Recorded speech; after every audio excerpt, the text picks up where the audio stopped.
Good afternoon, everyone. Thank you for coming out. Don't sit way at the back. Come up near the front so you can hear better. Because people say they can't hear, and we can't hear you if you're speaking from way at the back. So, if you would come up a little bit closer, it would help facilitate a better meeting. So, and there's also handouts of information at the back. Please get one and follow along. You can take that home. So, if you don't remember everything you've heard, you've got something in writing to take with you.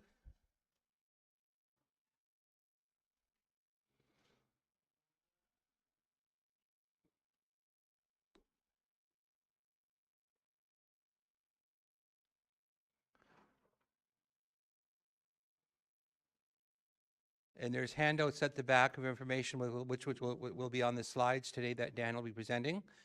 So it's my pleasure to introduce you. Many of you know Dan Brandt. He's in the Johnson and Muriel Brandt family, and he grew up on Eagle Hill on the reserve here.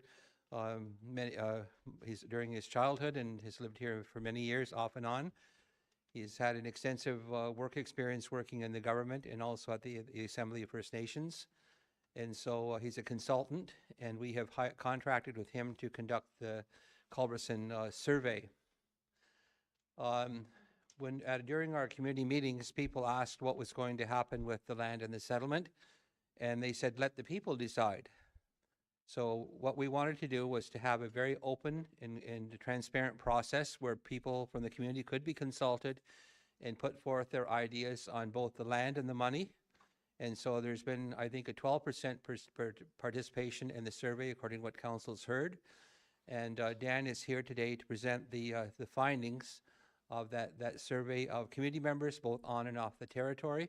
And so can we just welcome Dan to our meeting this afternoon. Thank you.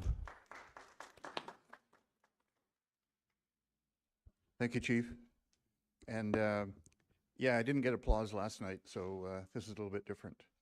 So, well, thank you very much. And we're looking forward to providing you with the results of the survey and the information, the consultation process that we undertook. As Chief mentioned, it was the band put out a request for proposal. In my business, my consulting business, we answered that with a proposal. We awarded the contract, and we undertook a process that was outlined in our proposal. As it says up here, this is a Culberson Tract partial settlement, and the partial comes into play. So I'll go into that in a little bit later. What I want to do today is talk to you, give you the results of the information that we received during this process. And the process that we're looking at is restricted to that partial settlement. Okay, so there's lots of other issues, but our report just deals with that partial claim on the Culberson partial settlement claim. Okay, what I'm going to do is to give you a high-level review of that partial settlement. I'll talk to you about the consultation process that we went through, and then I'll go into the findings, the highlight findings. We've got our report is like 70 pages long, and so I'm not going to go through 70 pages of information. This is the highlights of the report. And then the recommendations that we as a business, a consulting firm, are making to council. Okay, so the settlement process, just as a review, and you may all be very familiar with this, but the settlement process, the original land grant was known as a Simcoe deed, which was signed in 1793. And John Culbertson obtained a fee simple deed from the British government for the 923.4 acres out of the original grant. In 1995, Mohawks of the Bay of Quinte submitted a land claim with the federal government and Ontario. Negotiations were entered into for the portion of this land, 299.43 acres, without prejudice against the remaining acreage. And the federal government's response or their policy on land claims is that they will not negotiate and for the return of land. They will not. They say anybody that has fee simple land, they're not. That's not part of the negotiation process. It is. They won't dispossess third parties.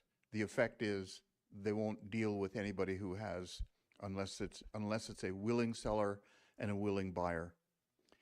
And my understanding is that Kimmett, who has this 299 acres, which is a portion of that 923 acres, was willing to sell after a lot of issues. He agreed to sell his property. So it fell into that policy from the federal government where it was a willing seller and willing buyer according to their rules. In September 2021, saw a successful vote by the membership to ratify the partial settlement agreement. And that agreement saw $30,974,864 from the federal government and $300,000 from the province, plus the 299.43 acres to be reinstated as Mohawk land. Mohawk Council agreed to consult the membership on the best use of available money, which was approximately 27 million as net compensation, and the best use of the land of 299 acres. Just some background information. As of December 31st, 2023, the on-reserve population was 2,102, and the off-reserve population is 9,003, which is a total membership of 11,105. Now, this information comes from Statistics Canada, and you know, I'm not a great fan of StatsCan because their information is usually not correct. When we look at the population, the demographics of the population, the on-reserve and the between on-reserve and off-reserve, the chart on the left, is that the left? Yeah. The chart on the left shows the difference between the male and the female population on the reserve, which is the small chart, and then off-reserve, the population difference or the gender difference between male and female off-reserve. And on the right-hand side, now this on-off-reserve population that information comes from StatsCan as well. On the right-hand side, that information comes from information from Indian Affairs or ISC, and about the population breakdown.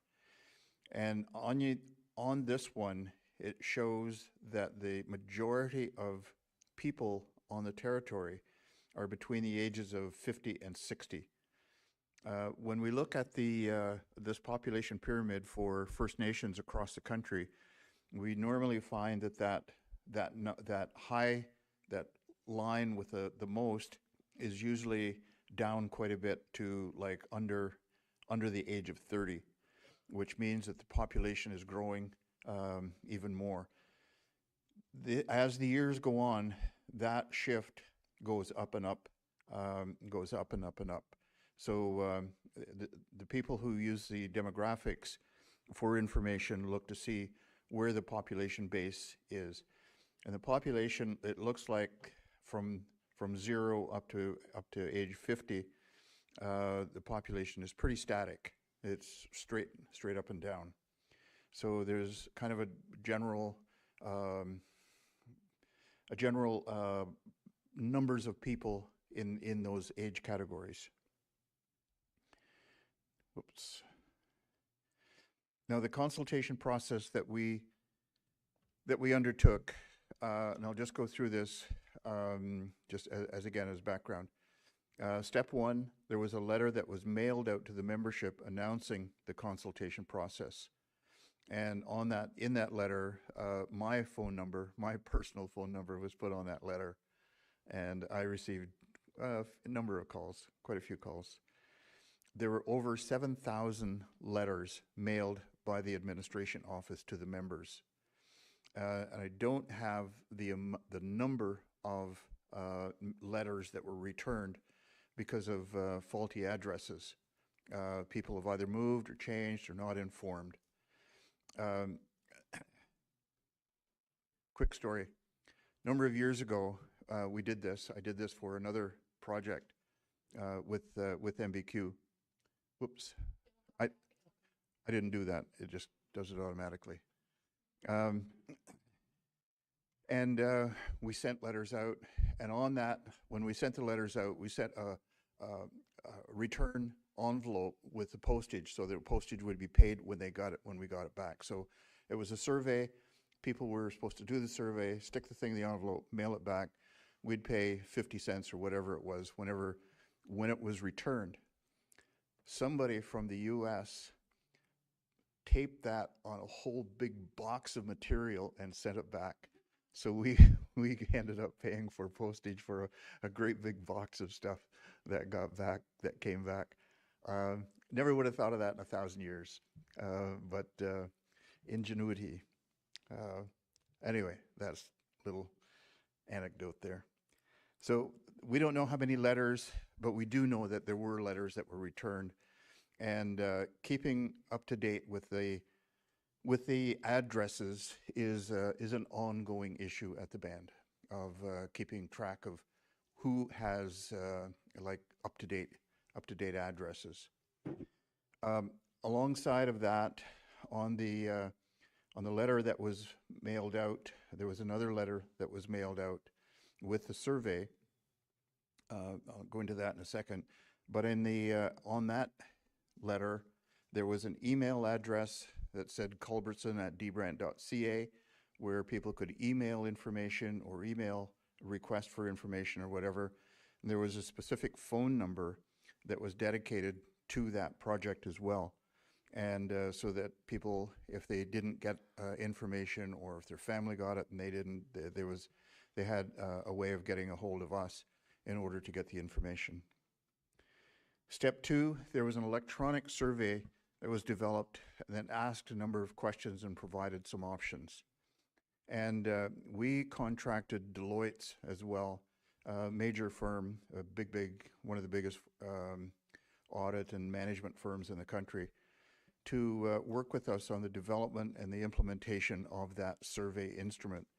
And one of the reasons that we did that was because all of the people working with me on this survey are all from the territory. And so we wanted to make sure that there was no implicit bias in the questions. And one of the things that we that we have to do when we're developing a survey is develop it so their questions aren't leading. We're not trying to get information specifically or twist the information on to suit what we want them to say. And so developing the survey instrument is always a big task to make sure that it represents and it's independent. There were there was a letter sent out with the survey where you could put that link into your own computer, and the survey would pop up. You finish the survey, click submit, and it was gone. On the letter that went out as well, we had a QR code that you could go on the QR code, and it would give a brochure. It would show a brochure that gave, I think it was 3 or 4 pages, that would give a fair amount of information about this whole project. We also had another link where you could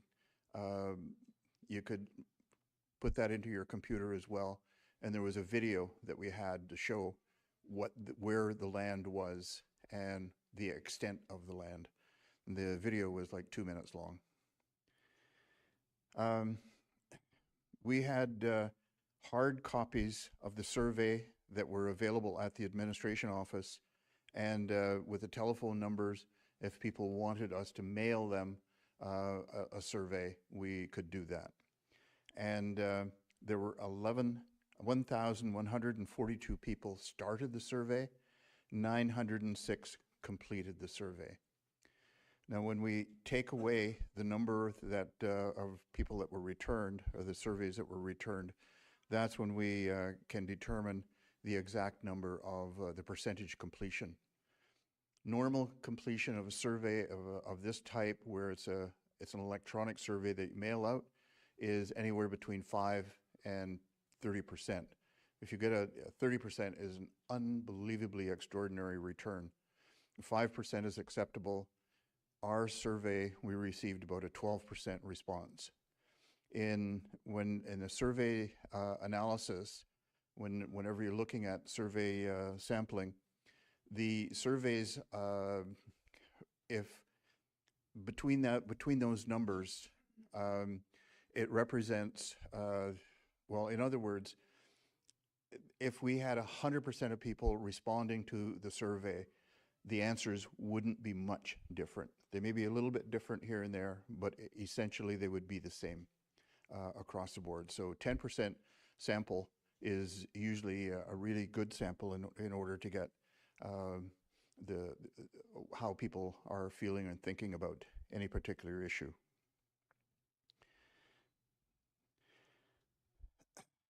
We developed, as part of the consultation process, we wanted to develop some focus groups to give people the opportunity to come and talk about the issues as well.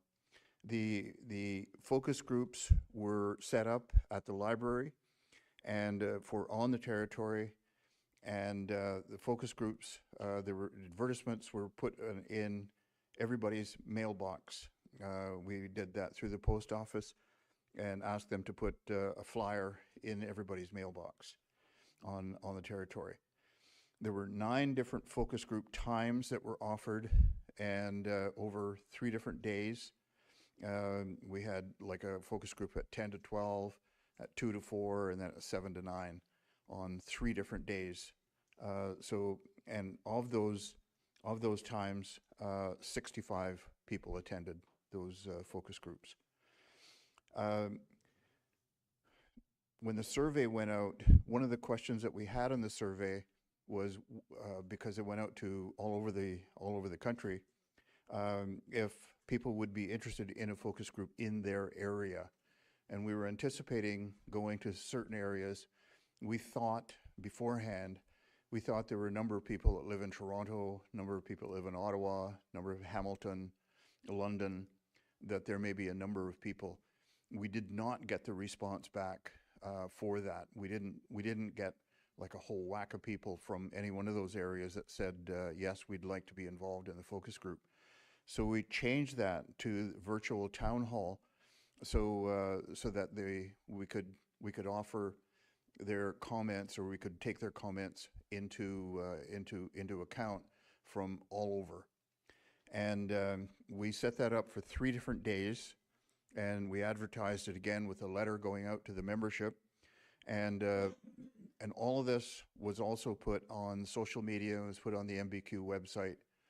And for the focus groups, we know that some individuals put it on their own social media as well, so that the advertising was out there. And our hope was to get as many people responding to us on their views on the issues, on these 2 issues that we were specifically that we were looking for. Of the virtual town halls, there were 38 people that attended that, and they came from all over the country. There were people there from Nova Scotia, and people from British Columbia, the Prairie Provinces, Northern Ontario. There was quite a few people that did come into the focus groups, and it was all done on Zoom. Now, for the survey, the age of the respondents, this comes into play, and I don't know whether you can see the numbers, the little numbers on the top. Whoops, I don't know what happened there. The percentage, those little numbers on the top are the percentage of the numbers of people who responded. And what we can see is that the numbers, the highest number of people that responded were basically from age 55 and up. So a lot of seniors responded to the survey. When we break it down between the on and off reserve, we can see, and this is one of the things that I was not anticipating, but I found this interesting, that the response rate between on and off reserve is almost identical. It's so, and what we found throughout all of the questions, that the response rate between on or off reserve were very much the same. And personally, I thought that there would be a big difference between some of the questions about the on and off reserve, but there wasn't. They were pretty consistent all the way across. And whenever you see any of these charts between the comparisons between on and off, they're very similar. So that was an interesting thing that I saw when we looked at when we were analyzing the responses from the survey. The employment characteristics of the membership, starting at the top, the employed full-time, and the off reserve is the green, and the on reserve is the blue. And so on the top, we can see that it's approximately 50% of the membership that responded were employed full-time. Employed part-time is about almost 10%. And then the next biggest one, 5 numbers down, with the retired, which is about 25%. 21% on the reserve, 27% off. And the PNTR is preferred not to respond. So this gives a kind of a characteristic of who was responding to the survey. It was more of a higher aged group. Some of them and a fair amount full-time. The unemployed people who respond was 3.2 and 2.4% on off and on reserve. So this gives a kind of a good characteristic of the people who were responding to the survey. So we received the survey, and then we did the analysis, and which provided us some information on which was with the data that we received from the survey. Okay, the predominant response and the two main questions that we asked were: what's the best use of the settlement money, and what was the best use of the land, the 299 acres. For the question on what was the best use of the settlement money, the predominant response in favor of 100% distribution equally to the membership was, and we looked at the big blue area is the first choice. Number 2, as it goes around clockwise, number 2 is the second choice, and up to number 6, which is a strongly disagree, was the 6th choice.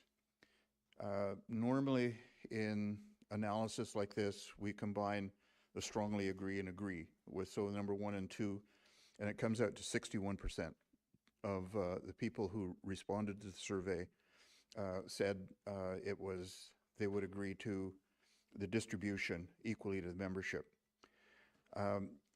Number 5 and 6, when you combine those two, comes out to 28%. So that is a significant number as well. So, but the predominant response is the 61% that said that.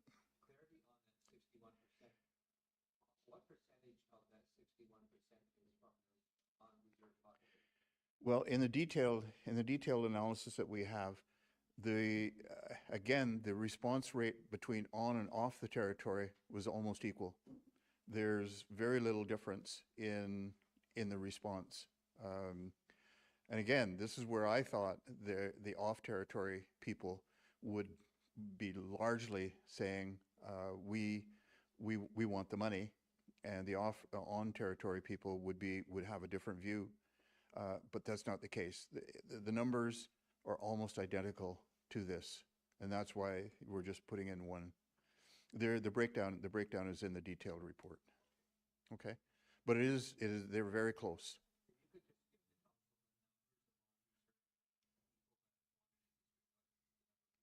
Sure, I think it's in our detailed report anyway. Okay. We asked a number of questions. We asked about the partial distribution as well, and almost 50% said agreed to partial distribution, and again, 22%, 23% were opposed to strongly disagreed with a partial distribution. So one of the things that we were looking for is some striking numbers in terms of percentage of how many people agree to that. The biggest one is the predominant response, where people say distribute it all, just distribute it. We did ask a number of questions. We asked about in providing options for the use of the money. We provided a 100% allocation based on economic need. That would be doing some kind of a application or a test, say lower people with lower economic means would be eligible for more. And that one, again, if you look at it's the first chart on the left, and number one, who strongly agree with that, prefer number one up to prefer number 6. You can see that the highest area is in the middle. And so the off reserve is the top one, the on reserve is the middle one, and the blue line at the bottom is prefer not to respond. So those numbers kind of follow each other. But based on need, it was in the middle. People didn't have a lot of strong views about that. We asked again about an application process of people applying for the money, similar to the water, the different settlement programs that are out there now, day school, residential school, all of those things. And again, right in the middle, the highest number was in the middle. Funds used to support member services, funds that would develop programs or whatever, the highest number was at the people disagreed with that completely. So it wasn't that didn't get very much support. Investment of the other option was a question about would you invest 100% of the claim for future use? In other words, invest 100%, and the highest number of that were the numbers of people who disagreed with that. No, we don't want that at all. So those are the options that we provided, and again, the highest number was the distribution, 100% of the distribution. So in the questionnaire, we asked what program or sector should the money be used for. Now, this is kind of making an assumption that some of the money would be used whatever, but we're covering a number of things, asking about asking this, and again, this was kind of looking at the what ifs. And the largest number, the largest response was to use it for health purposes. But when you go back, and this is one of the reasons that we look at the age categories, when you look at the age category of the people who responded, the majority were in the senior area, so that would account for why a number of people are looking at health. One of the interesting things, which is in the detail, when we go back to this one, the age of the respondents, in the detail that we're looking at, you can see the blue, the on-reserve population, which is the blue from age 25 to 44. That is a little bit higher than the off-reserve. So it gives, and in the detailed, it gives some ideas about some of the other answers that came in. More people in that category were looking for more activity on the territory.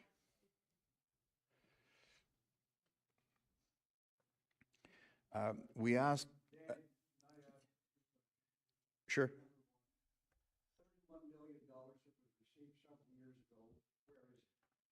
Well, yeah, Cliff, can you can you wait until after, because as I mentioned, I can't answer that. That was not part of what our project. But as I say, in terms of the contract of what we were required to do, that wasn't part of what we were looking at. So in terms of the report that we're giving on the consultation process, that's something that if there can be a question and answer. Money's dwindling down. Where is it? Nobody knows where it is. Nobody knows what it's earning. Cliff, can we address that after? You're certainly welcome to answer or to ask, and I think the people who would be able to respond are the chief or the council. Okay. Okay. We'll get back to that. We'll get back to that. Okay. We asked we asked in this survey whether the TMC, Tyendinaga Mohawk Council, should take a short or a long-term view for the use of the settlement monies. Off the territory was short-term, and that was consistent as well with the survey at the very beginning when we asked, about what the use of the settlement money, and that's one of the things that you do in survey development, where you look at the survey and we ask questions at different parts of the survey to make sure there's some consistency in the responses, and it was very consistent. So what we heard in the focus groups and the virtual town hall meetings was it was actually quite different, because it was very different from people on the territory. About the focus was more about using services and using the resources on the territory, and that came across very loud and clear in the focus groups. And what they talked about was one of the major things that came out was in terms of housing, the provision of housing. It talked about home ownership, talked about having ability for affordable land, to be able to access affordable land and affordable housing, either rent or owning property. And they looked at housing as an investment. That came up a number of times.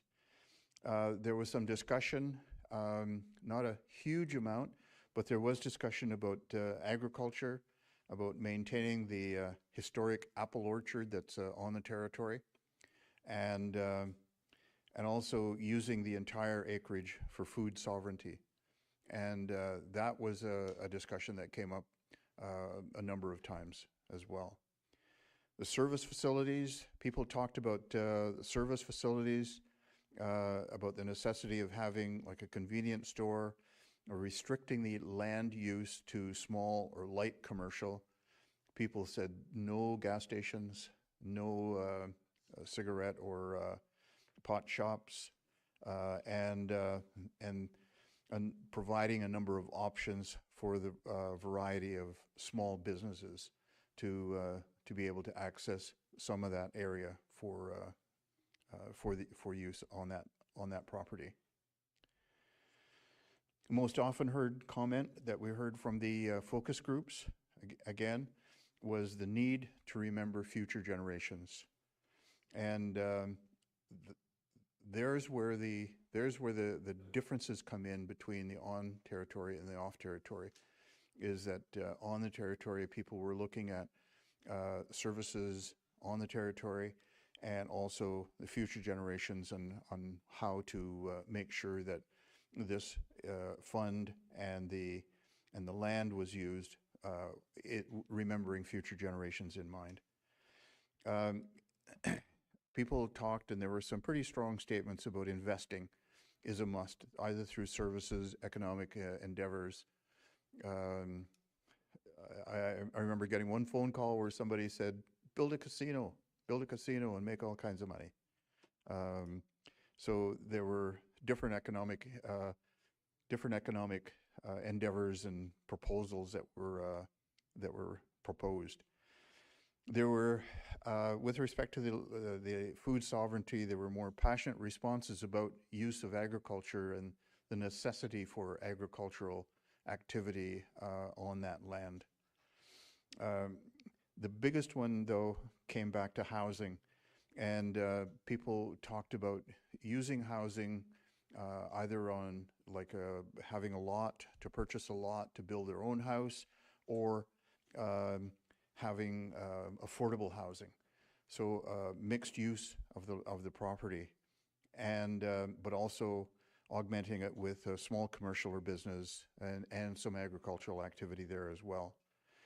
There was also discussion about the necessity for planning and technical work that needed to be done in order to make the best possible decisions. And when that, if there was say a housing development put there, then what kinds of infrastructure services, how much would it cost, what would the soil conditions be available there, would they prohibit any kind of activity, and that kind of planning and technical work should be done if there is a decision for any specific kind of use for that land. The most often heard comments across the board, access to land. Land to build, we heard land to build a house is either not available or too expensive. And there were comments that said land is being hoarded by too few, which is driving up the cost, and regulations need to be put into place in order to make sure that that is not the case. And one of the proposals that came out was that the land ownership should be made available to the first-time owners who could not afford land that is being offered for sale in different parts of the territory. Housing was the highest priority in both the survey and the focus groups as well. Whoa.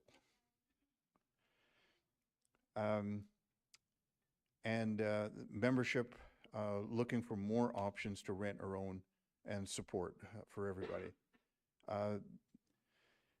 They wanted the availability for all members to be able to access mortgages, rent geared to income, subsidized housing, but all related to housing.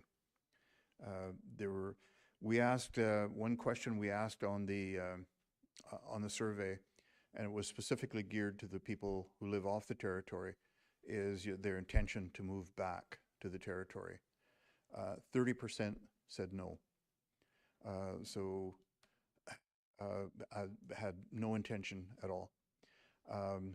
But that means that 70% had some intention, and that's where the comments came in that, you know, we would like to move, but land is too expensive. I can't find housing. There is no housing available. those kinds of comments were written into the survey. Excuse me. Sneeze. Oh, I thought I was going to sneeze. Sorry. So those comments were normally heard.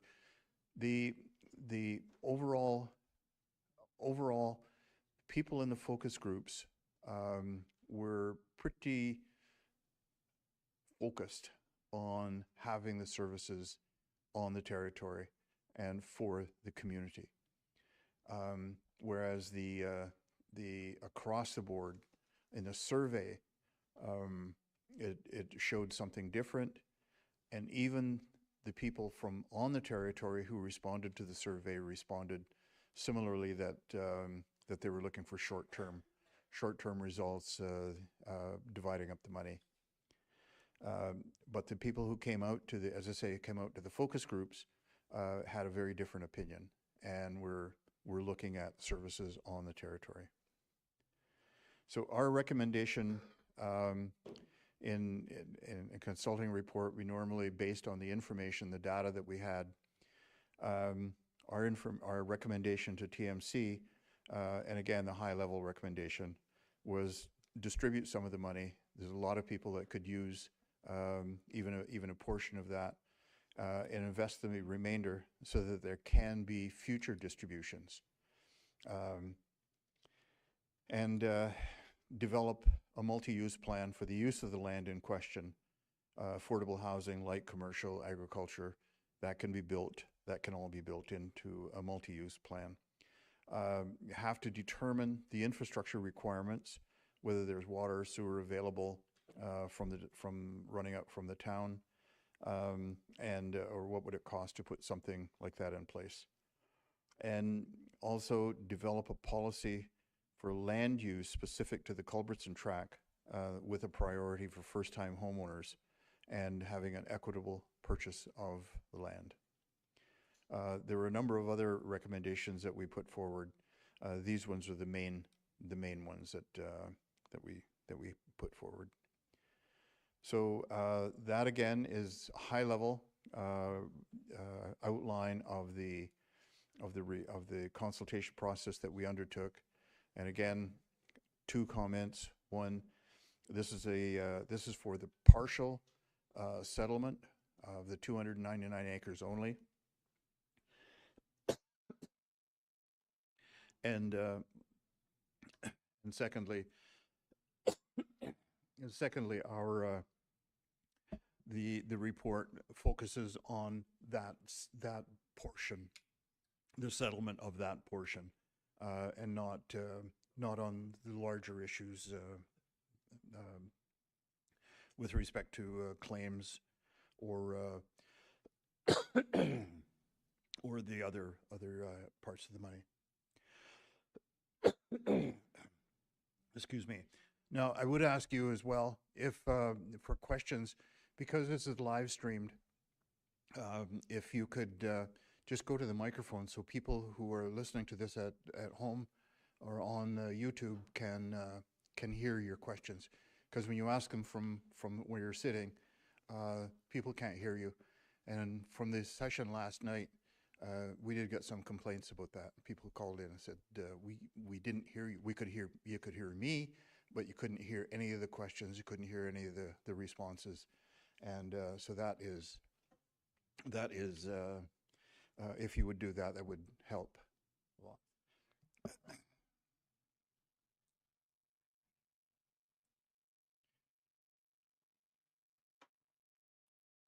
So questions, and I think the chief is in the best position to answer that. So Cliff, if you want to restate your question. I heard it.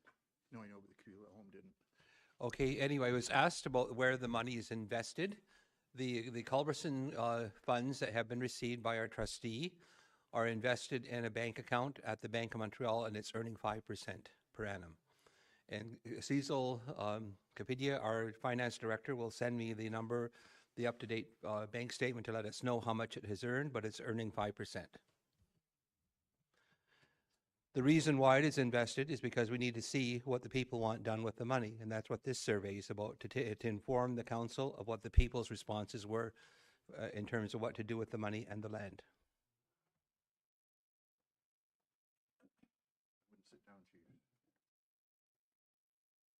Any other questions? It's been there for quite a bit of time now. You have no indication of how much money is being made? Well, we do, but I don't want to misquote a number, so I'm going to get you the exact number. If you can wait for half an hour, I'll be here. Well, let's hear some number. I'm going to wait until I can give you the exact number. You know, one of the main things that we need that hasn't been discussed is we need a bank. I own the bank in Deserano. I have offered to sell the bank, take my hands off the bank, sell the bank to the territory.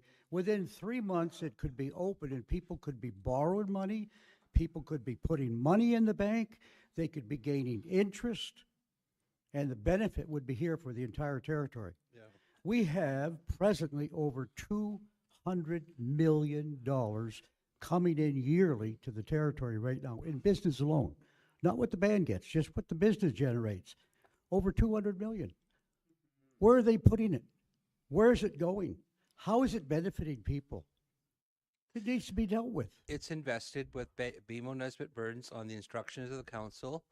The council gets reports regularly on how the investment is performing. But we don't see anything. And we also have other bank accounts with the Bank of Montreal that are earning 5% per year. That 5% is not enough. Okay, but anyway, Clifford, the purpose of this meeting is for our consultant to relay to the community what the findings were. The findings were, right? but Clifford, just the purpose of this meeting is to relay to the community the findings of the people's survey on what to do with the land and the money.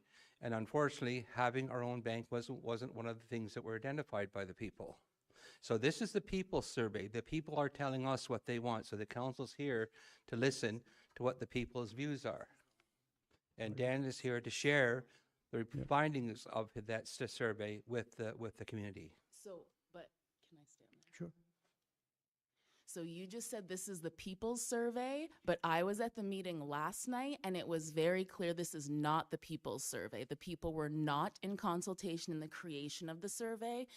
The survey was done in a settler fashion or in Western society that is consistent with Western methodologies and is counterintuitive to Indigenous ways. So you're saying that this is the people's survey. It's not. You're passing it off and you're lying. So I was here last night and there was a lot of things that were said, and then the takeaway was there was going to be further consultation. So I came here today, hopefully showing up to see the chief and council respect the people's voices that showed up here last night in the snowstorm, and you're still toting the same message that you said yesterday, except for now you're adding on that this is the people's will. Stop lying. Or specifically talk about what people you're talking about, because it must be specific families. And how many people filled out that questionnaire? It was less than what? It was a little over 1,000 people, and that's what you're talking about as the people's will. I need to see a little bit more respect and a little bit more cultural inclusion when we talk about reaching out and asking for community consultation. This is completely unacceptable. I was hoping to show up here today and have a little bit more understanding or respect in the process to say this is just the beginning. But what I'm hearing you say today is that we've already concluded, we've already done what we're going to do. You haven't heard me say that. Dan, I want to ask you, the council was told that there was also on the survey form that the people could identify whatever they wanted to do with this Culberson money. It wasn't just strictly a structured survey. Was there room for the people to put forth their IDs? Do you want to explain that, please? Do you want to explain that? I think the 7 generations is the best thing to look at. Just wait. But we're not even looking at the first generation. If we could just... I talked to Nancy Kimina, who owned the land there. She says there's a $25 million quarry on there, which we've shut down. What the hell is that kind of a decision?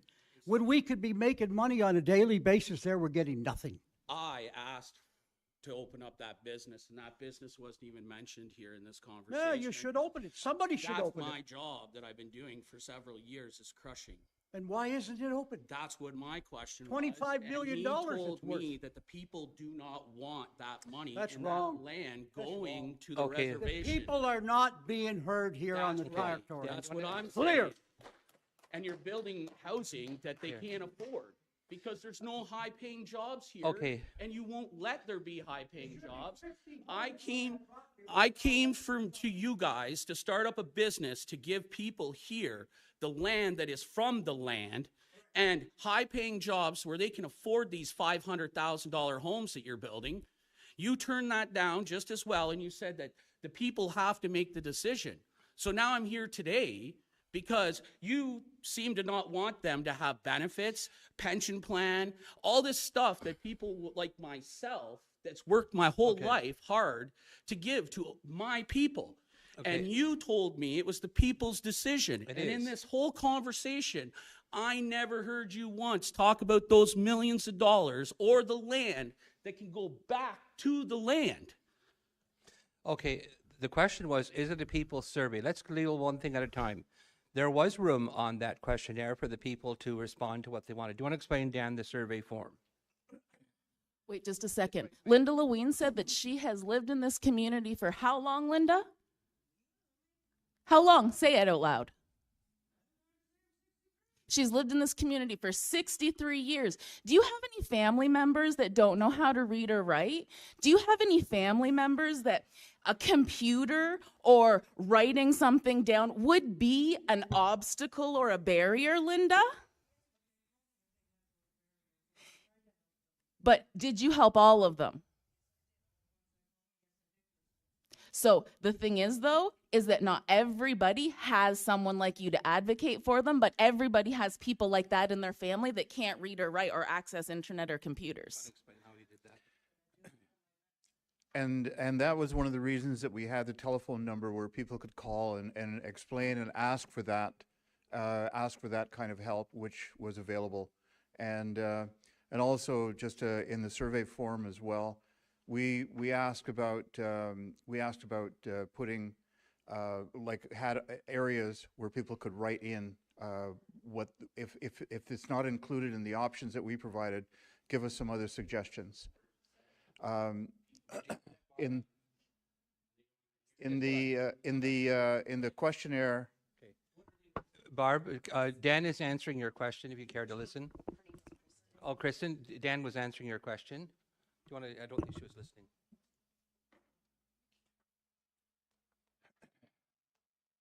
So that's super rude, Chief. I was listening. And then what we, yeah, but see, this is your personal bias that impedes on your ability to actually see what's in front of you.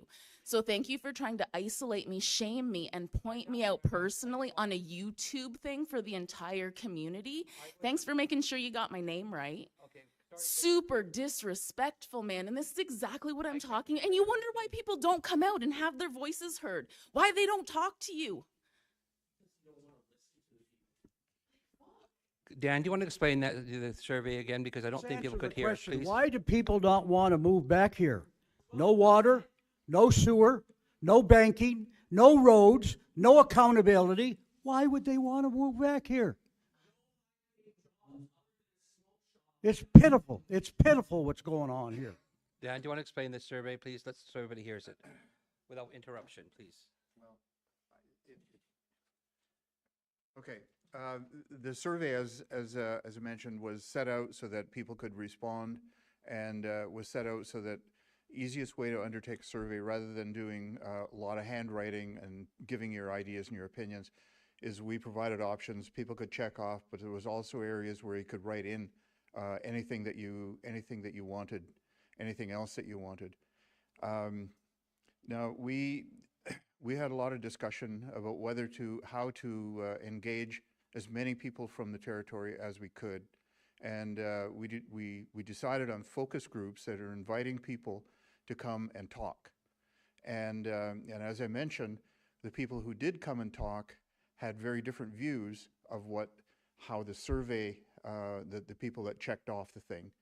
And as I think Sean said last night, sure, I mean, if you give them an option and you want money, check it off, yeah, maybe we'll get the money. So I mean, those are the reasons that we wanted to open it up and have focus groups where people could come and talk and focus being the focus on the issues here on that settlement, on the partial settlement. So it was done like that. One of the, I've done work in numerous First Nations across the country. And one of the things that perhaps my own bias in coming into doing this is that when you have a community meeting, very few people show up. And that is something that we was hoping that focus groups would give people the opportunity in a smaller group for people to come, talk, and give us their opinion. We didn't try to restrict or change the discussion to what we wanted to hear. We wanted to hear what people said and what people were saying. So that's the reason that we had the focus groups. If you're here to listen to what the people are saying, you have literally. Oh, my name's Dennis Keller, cook. I'm Eldora Brandt's grandson. Okay, if you're focused on what the people are saying, literally she just told you a great portion of these people cannot read and write and have no access to find out this information, and you've literally cut her off to go back to this ordeal that you want to have done. People are talking to you right now, and you guys are not listening at all, other than saying, go back to the survey. Back to the survey. But that isn't what we're here for. We're here to decide what you're going to do with money that our ancestors got taken from them and now is given back. But you're not listening to that. You're listening to what you guys want to do with the money, but you're saying it's for the people. So when does it come for the people?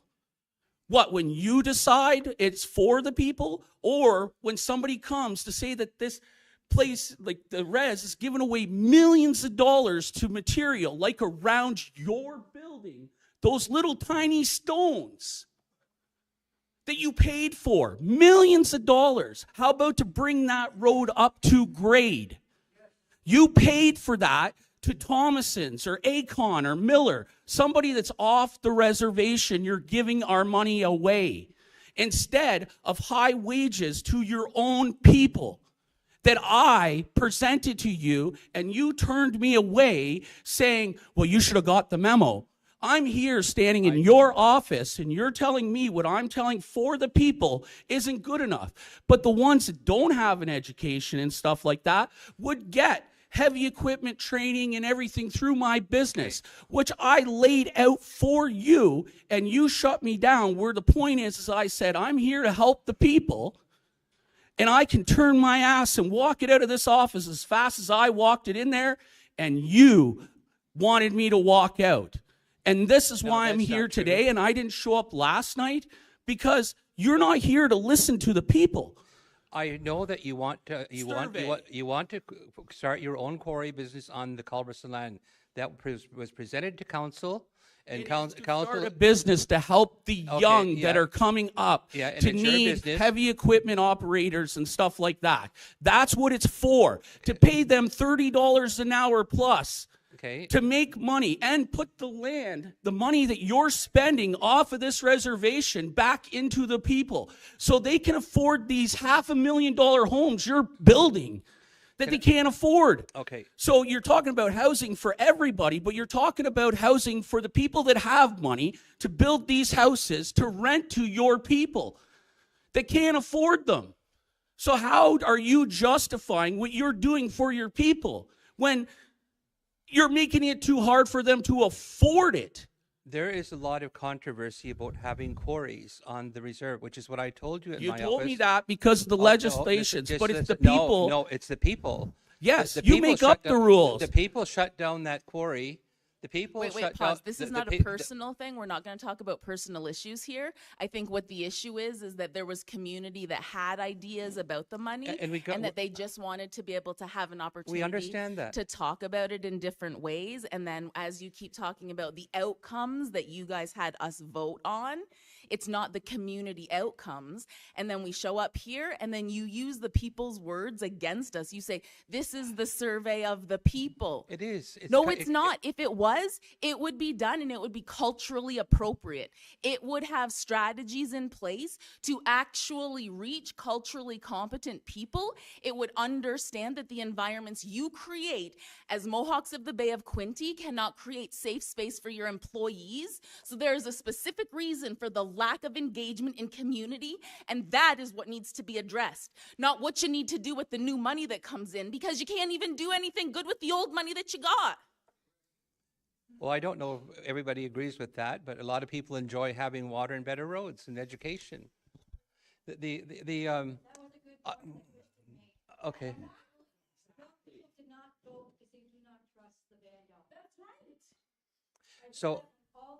So what are we to do then? What are we to do if they don't trust the band office? Chief, I'd like to address a comment that was just made. Yes. I find it offensive that someone would say there's no water, no sewer, there's no roads, there's no jobs. I find it offensive, and I find it categorically correct. This gentleman behind me. No, he never said that. He just Clifford, said there's no roads, no water, no sewer. He just said that, and that's 100% incorrect. You want to go to Northern First Nation community, most First Nation communities, that's the issue. We've come a long damn way in the last few decades. Clifford said. Okay. If the people with the quarry Okay, issue. but wait, we want to make it very clear that Chris has done a lot to be able to do a lot for the community, and we've seen it. So there are roads, there are progress that is being made, and that we're not throwing the baby out with the bathwater here. We're not focusing on personal anything. We're focusing on the fact that as MBQ, your responsibility is to help us feel safe, to be able to come out and have our opinions and our voices heard as people, and you're not doing that. So we want you to do better. You want to know how to do better? We are telling you. We are telling your frontline employees. We're telling your managers. We're telling HR. We're telling you guys personally. We're coming on the goddamn internet. We're showing up at these events. We're saying it in the microphone. So if you're not listening, there's a bigger issue between your ears than there is between People us are as leaving now. communication. Because people do not come out to meetings because there's 2 or 3 people grandstand the meetings. That's why people don't attend. The quarry issue was the Culberson quarry was shut down by members of the community because they didn't want to see the reserve hauled away in truckloads. It was the people that shut it down. And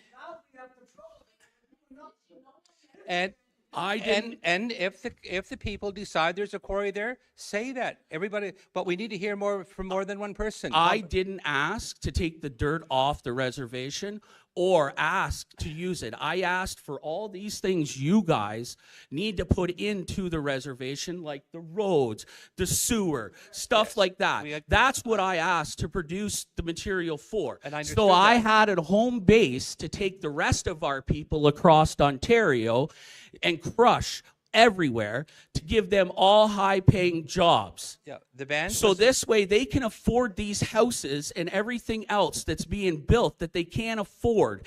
And kids that didn't have a chance and didn't get an education will have heavy equipment operators license and everything else like that through the company that I was going to provide. Okay, And and you shot it down because you said the people don't want that. I said we have been taken to court.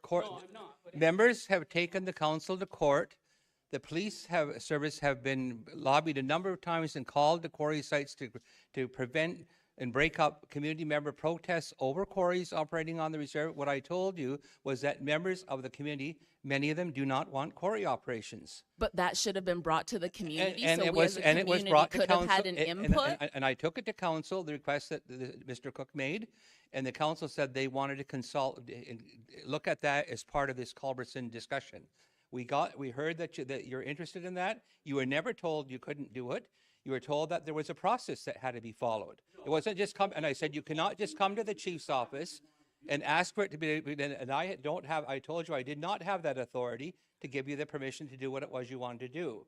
It would require this consultation process. We heard you loud and clear. No one has opposed your idea, but again, it's not my decision to make. That's right. And who has supported him though, as a community member And coming I've, in I've to be heard from able to, three who are people, the but there's a people? whole lot of silent people here.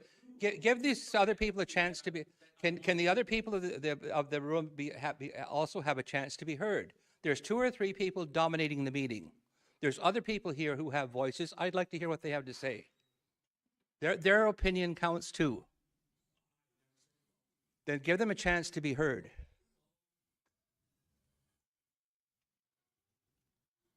I find your commentary extremely disrespectful. We've asked this lady to come up and talk, and she said that she didn't want to because she felt uncomfortable to speak in the microphone for whatever reason. For you to make the internet land believe that the couple people here that are talking are being abusive is extremely gaslighting and manipulative. I'm not gaslighting. I'm just telling you can't answer our questions, and I'm that's sharing fine, but information. don't try to make us look like we're the enemy. I'm sharing information is what I'm doing, because these things have happened in the community. There are people that may have not lived here at the time, may not know the history, what's going on regarding quarries. Okay, I'm but- not saying I'm opposed to it. Right, I'm but saying this that man there is are just people in the community saying that have been opposed to that it. there are issues or there's things that the community members have brought up and they have not been brought to the community on a bigger level for us to even know that there are options. So that's the issue I hear this man bringing up, not a personal matter about a business, but that there are pockets of community members who do have different ideas that the rest of the community we're would like to listening. know about. I know, I heard him. Okay. I remember what he said. I didn't dismiss it. I took it to council. The council gave instructions what they wanted to do with it. They wanted it to be discussed in this Culberson discussion. And so we will put that down, that there's been an interest in having this quarry training. He has equipment. He's able to do that. That's one idea. And we have worked very hard over the years to get water and sewer here, and sometimes with much opposition from band members. It's not easy to get millions of dollars here to build water lines by the millions and millions and millions of dollars that have already been invested and constructed. 80% of our community has safe drinking water because of the efforts put forward by myself, my council, my staff. And I don't like to hear here being put out that nothing has been done. The roads, many of the roads have been rebuilt in the community. We now have 243 housing rentals that we have built with our staff and our provided work for our contractors. I think we need to be grateful that we've been able to achieve a settlement on part of the Culberson lands. There's more work to be done, but we have to have consensus of many of our people on what to do to give the direction of the council of what should happen with the land and the money. There's different ideas. We don't have to debate them here. We can list what they are. But again, the council's here to listen, and the quarry is one of them. And apple orchard, agriculture, health, housing, money distribution. These things have been brought forward. But Linda, would you like to say something? Yes, and I hear you. I hear you, Kristen. And I hear what everybody is saying, that they don't feel that they had enough consultation. So what I'm hearing is that, and as a counselor, as a new counselor who's greenhorn, doesn't know a lot, and I'm trying to learn as I go as best I can, and to try to take everybody's concerns to heart. So what I'm hearing is that everybody don't feel that they got to be able to say what they wanted to say about this Culberson. So what I'm proposing, why don't we have our youth go door to door and we'll get those information. We'll get the feel of the people, because I feel your pain. And I understand, but as a counselor, I don't know, and I look to you to give me the guidance, to show me the path I need to take to be able to bridge these gaps that we're having here. I'm not here to hurt anybody. I come on council to see the best that I could do for my people. So you tell me what to do, I'll go and do it. If you want me to go door to door, I'll go door to door, if that's what you need me to do. Thank you, Linda. And again, we're not trying to force anybody here into any one particular position. We're just sharing information. We're gathering information where we want to hear the voice of the community. But remember, this land doesn't belong to just the few people that are in this room. It belongs to the membership, equal. We have equal interest in that land. That land belongs to the claim belongs to the band. The band is all the members, whether you live on the reserve or off the reserve.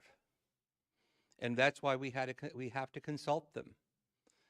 For votes to go through on settlement claims, the government required us to have 25% of our voting membership. It was very difficult to achieve that. I made 700 phone calls to get that participation. Otherwise, we would be talking about nothing now. Just a failed vote. And so if we're going to have successful votes in the future, we have to include the off-reserve members, because that is the legal process that we have to follow for ratification. There's going to be other settlement claims with Turton Penn, and maybe other Culberson claims that will have to be put forward, where the same kind of discussion will go on. But it's very important that we be able to achieve a respectful dialogue and consensus on what it is we want to do. And maybe it'll be narrowed down to 3 or 4 issues. Maybe we'll have to have a vote to see if this is what the people want, because the people said they want to make the decision. All we are here today to do is share information, and there's history about people haven't always lived here. Maybe they don't know the history of some of the issues that councils had to contend with over the years. Quarries were one of them. We were in court over it. People took us to court over quarries. And so that this is part of the history of it. And so there's nothing wrong with Mr. Cook's idea. We're not opposed to it, but at this stage, we are not there yet to say, here's the green light, go ahead. But Dan is here today just to share with you what the people said, because the people responded to the survey. And he already said that 12%, when you get 12%, that's a pretty good turnout for a survey. Maybe it has to go door to door. It's been well publicized, and I have also told the council and staff many times, people are not internet savvy in our community. Hard copies need to go out in the mail. And from what I hear with the questions here, it's obvious to me that many people do not read our website. So I just want to ask a question. So you talk about this being a matter that is the Mohawks. I'm sorry. It's a matter that's the Mohawks of the Bay of Quinte, and it's only pertaining to the Mohawks of the Bay of Quinte band members on and off territory. Right. That's correct. So then, is that not counter to your mission statement that talks about like the Mohawk Nation and all? So it's not about the Mohawk Nation. It's specifically the members of the Mohawks of the Bay of Quinte. Okay.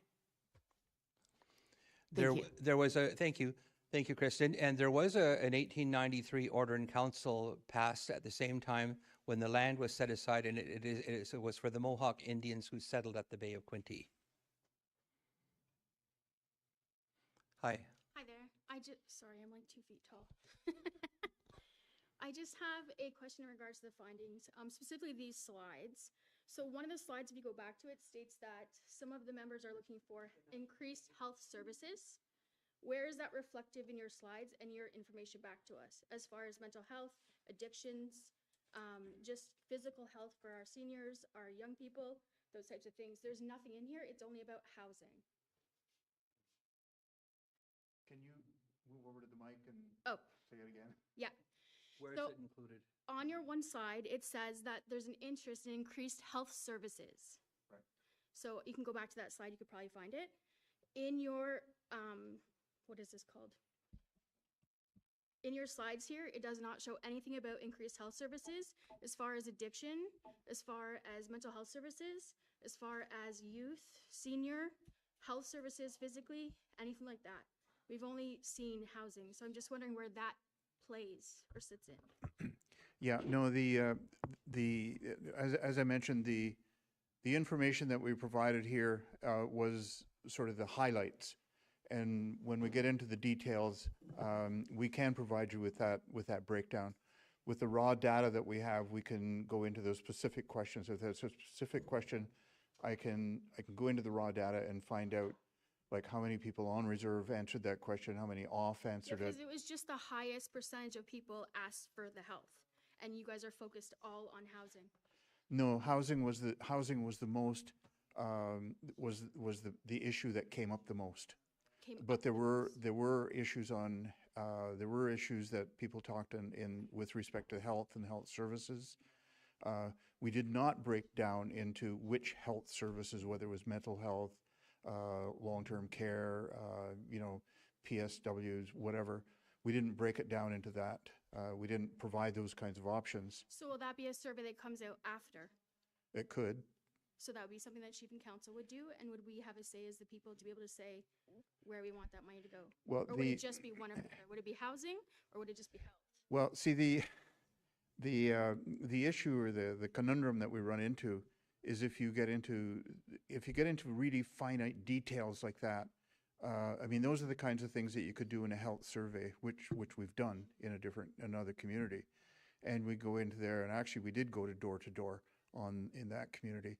But when you get into the health survey issues and you get into very details, if you get into too much details, people will, and this comes from doing a number of surveys, people will just not do them. They'll just say, But if well, you don't forget it. pinpoint exactly what services are needed, how are we going to get the proper services for our people? So I get that we're not going to pinpoint it, we're not going to dwindle it down to something so small, but the reality is we can't blanket service anymore because it's not working. We see it all the time, every day. We have people that are struggling with mental health issues here, major addiction issues every single day, and we don't have enough people. There's more of them than us. And so yes, housing is a crisis, I totally respect that. But the Agreed. reality is like we are so short-staffed in services, and we also don't have people that work for us right now that are capable of handling the caseloads that they have. So I guess we have to dwindle it down at some point. And when does that happen, is my question. Yeah, well, I think it would be a different kind of a process to drill down and get that level of information. And that was not what we were trying to do with this one. We were trying to see what the major issues were at more of a high level. And as I say, if we get into too much detail in this kind of a survey, you could do the same thing with economic development. You could do the same thing with justice. You could do And I the same totally thing. respect your position and your place in this, but I guess this is a question to Chief and Council is what are you going to do to make sure that that money is going to be put into health services if that's what we need, or put into, like, how are you going to listen to us to hear what, like, who's going to be sitting there? Are you going to have traditional knowledge keepers? Are you going to have medical staff come in? Are you going to, like, what's the plan? Like, what is the plan is my question. What are you going to do? There's I get Dan's portion. Dan, I get it. I understand where you come Yeah. from. I understand your level and where your bar stops. But now we've got this, and we've got people saying that they want this and they want that. When does it start being put in? When does the wheels start moving on this money? okay. Yeah. So the council wanted to have community meetings to, first of all, inform. Sorry, I can't hear. Thank you. The council wanted to have meetings to inform the community of what the people, I call it the people's survey because these are people's answers. And I want to make it quite clear that the council did not draft these survey questions. It was done by our consultant because the council didn't want to be perceived as manipulating a process. And there was room on the survey for people, if there was something that wasn't on the survey questions, they could add it in with whatever their ideas were. So this was really to flush out the ideas from the people of the community. And everybody had a chance to respond. It was important that all the members have a chance to put forth their ideas. That's what that survey was about. Right. So the council wanted to make sure that the people understood what the survey question, how the people answered these questions and what their ideas were. That's what the purpose of these two sessions are. There may be more of them needed because obviously there might have been maybe 80 or so that turned out between yesterday and today. And that includes the council and some of our staff. But there's over 900 people that have responded. We cannot simply ignore what 900 people said when we went out and asked them. And so the council has not had a chance yet to develop a plan. They will, presumably at some point in time. They may want more meetings. They might want more input. And I don't know what that'll be until we have a council meeting to discuss it. We do understand we got a general idea of what the people have said. But in terms of making that into a plan, it's going to require some work, and so we're not there yet. But it's important that the people understand what the survey said. So that's really all the purpose of this meeting was at this stage. And there's more work to be done. And plus, there's also, we have to develop a plan on how we want to settle the rest of the Culberson clan and the Turton Pen. The lawyer's been asking council for a meeting for quite some time. The council will likely meet sometime in April to deal with all of that. And so the council will meet, and then we'll have a community meeting after that? Yeah. Every issue like housing, or finishing up the The 200 homes that still need water is a priority. We are lobbying on that continuously. I've been instructed by council to lobby on that, And which I I get haven't. that. What I'm asking is that you're going to meet on that, and then we'll have a community meeting. Yeah, there'll have to be, of course, there'll have to be a community meeting. It may even have to go to a vote in terms of what the final, where the dust settles. Okay. But this is a discussion. The council's not made up their mind yet, or they're listening to the people. But it's more or less to educate the people what the survey said. Right. Okay. Thank you. It's not to force one view or another. Just in response, in terms of I went through that one breakdown where you put 4 little graphs on the slide. When we have a similar kind of thing that, again, in the health sector that we went through, and we looked at the priority in the health sector, expanded medical benefits was ranked the highest in there. Mental health also ranked very high. Long-term care was in the middle. And we asked about a funeral fund. It came up a number of times. We asked about a funeral fund. Very, very few people responded to that as a priority. That was the least of the numbers of things that we asked for. In the cultural sector, for instance, again, language support ranked very high. Cultural education ranked again very high. Sports and recreation ranked very low. And arts and artisan support also ranked low. In the economic sector, employment and training ranked high. Land purchase to expand the territory was almost a straight line across. That so there was no particular area that came out high. Land claim development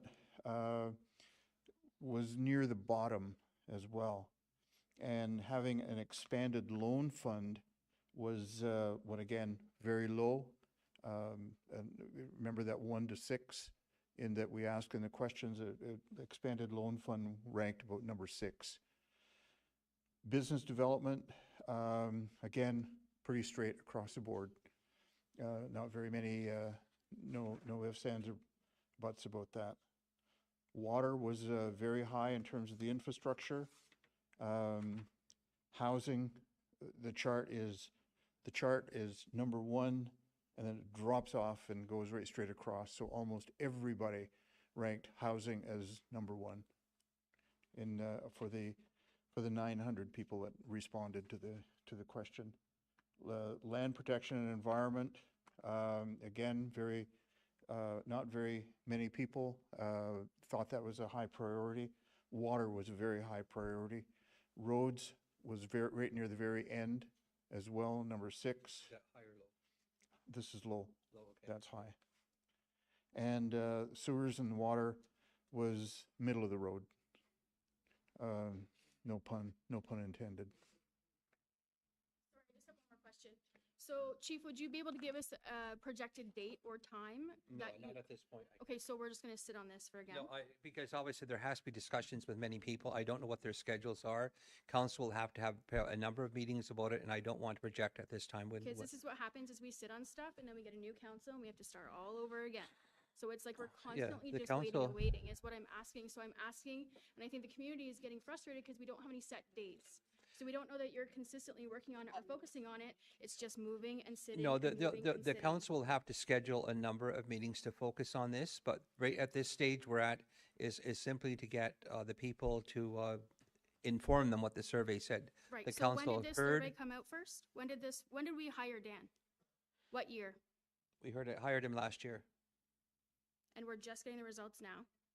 He conducted the survey and he had, we were finished, I think, by the end of November. Yeah, we basically did the survey. We basically did the survey in October, November. Had the focus groups in again in October. Had the virtual hall in the end of November. Okay, so my concern is I want it to keep moving. because I just feel like we stall on things a lot, and that's why people get so frustrated, is because we just have money sitting and we're stalling, and we have money sitting and stalling. And then again, no disrespect to council, but then we have new people coming in, and it's like, we have to get everybody onboarded again. So I'm just hoping that you guys will do that portion where you keep moving and keep someone. If you have to hire somebody, use some of the money to hire somebody to keep this moving and keep somebody on it. Okay. Thank you. Sure. I'm sorry, I didn't catch your name, young lady. Julie, hi. Sego. Rayatak with Neil. Yeah. Anyway, sorry for the mask, everybody. I was listening to this meeting at home. I felt kind of a little bit embarrassed on how much arguing. We're supposed to be a community, and it's just an information session. This is going out to hundreds and hundreds of people, thousands maybe, watching this, and we're yelling at each other, and we're not being a family. I'm new to council. This year, I've learned more this year than I have in the past 5 years. And everything that I've learned this year, it's hard to take in so much all at once. I can understand your frustration, Julie, about wanting to have it done and how long has it been. But Uncle Chief said that 5% that money is making us in the bank. So it's not going down. You're actually making more money for the more time that it sits there. So you don't have just that amount. You have that amount plus your interest. So it's a little bit bigger. Yes, I realize that everybody is not in the same situation. Okay? Some have jobs. Some could use extra spending money. I understand that. But let's do it right the first time.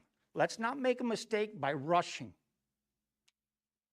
Is my thought, as if it takes another meeting, if it takes another 2 meetings, that money is not declining in the bank. It's growing. Investments. We think about maybe giving half of the money splitting half of the money up, investing the other half. Well, if you let that money grow and grow, well, then you can give the interest out to the people and still have the money at the same time in the future, for the future, for the future. And that's what our thinking is supposed to be. I heard earlier about some of the elders or some of the people not understanding how they go about doing this consensus. The elders, if you looked at Uncle Dan's presentation, most of the census came from the elders. So how can we use them not knowing because they can't read? How can we use that? When actually the biggest part of the census were from the elders. That's just my thought.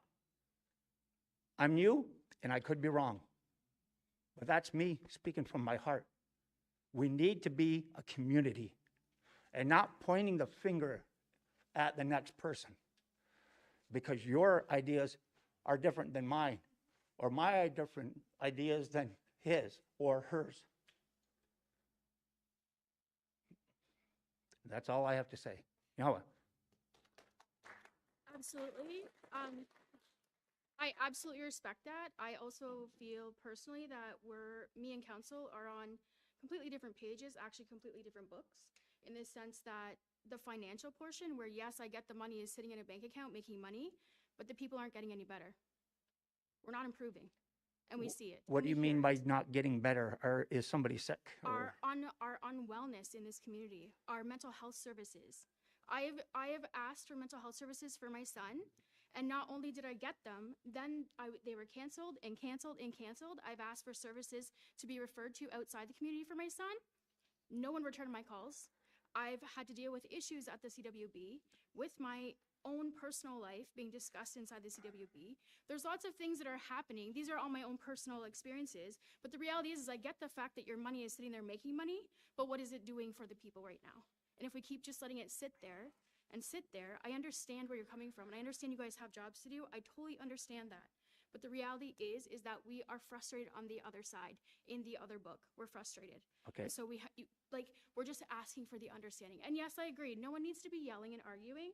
I am not yelling. I'm not arguing. I might be a loud talker, but I'm not yelling, arguing, swearing, carrying on. I just have concerns for the people in this community because I see it not being okay here, especially for our youth. Like, our youth are struggling so bad. And when you talk to them, all they want to do is get out of here. They can't wait to leave. I want to build a community for our kids to want to stay and build their families. And now we have families that are living here. This is another issue I want you to put on your plate. We have families that are living here with 2 and 3 families inside of a home, and now we have CAS knocking on their door because they can't live with that many people in their houses. Okay. So how are we fixing that? Oh, That's what well, I'm saying. not Great really that you're sure. I making don't money, know great how. that we're making money. Sorry. But the reality is it's not doing anything right now sitting in a bank account. Okay. Well, I know, thank you very much for your concern. And like Uncle Chief had said, we cannot address everybody's different concerns down the line. You know, today was a presentation on the culverts and trap. I think you and me should get together, have a little talk, and we'll see if we can straighten out some of your concerns that you have, okay? Now, Have you tried to use Jordan's principle? Has it been successful?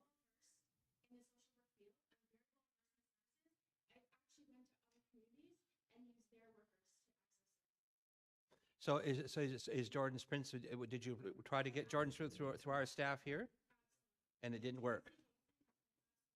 Could you send me an email to update me on who you were working with, and I will follow up on it.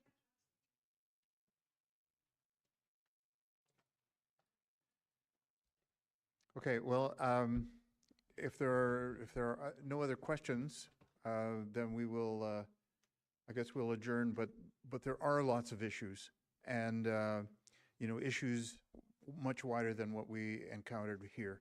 And, you know, how they get solved will involve a lot of discussion. Hi, Dan. Hi. Barbara Green. I just want to say that I think most of the people here will be a little better satisfied if, in fact, we could go away with some indication of next steps. That would be, I think, results.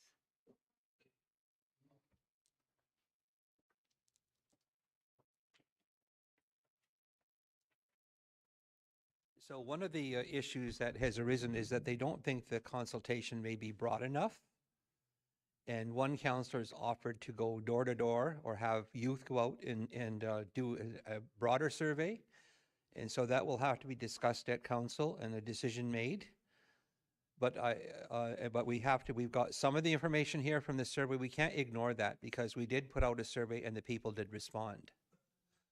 So if there's going to be a broader survey, that'll be the decision of council. How they're going to do that, well, I'll wait for some instructions of the council's ideas. But I guess we need to start working on a plan based on what our interpretation is of what we've heard and what we'll hear for if there's going to be an additional survey. So that will be put on the agenda. But I think we can start putting some meat to the bones in terms of what we do know. And it doesn't mean it's cast in stone, or it may have to be modified after the plan is presented to the community. Maybe they'll want modification to it. They may want some things axed from that plan.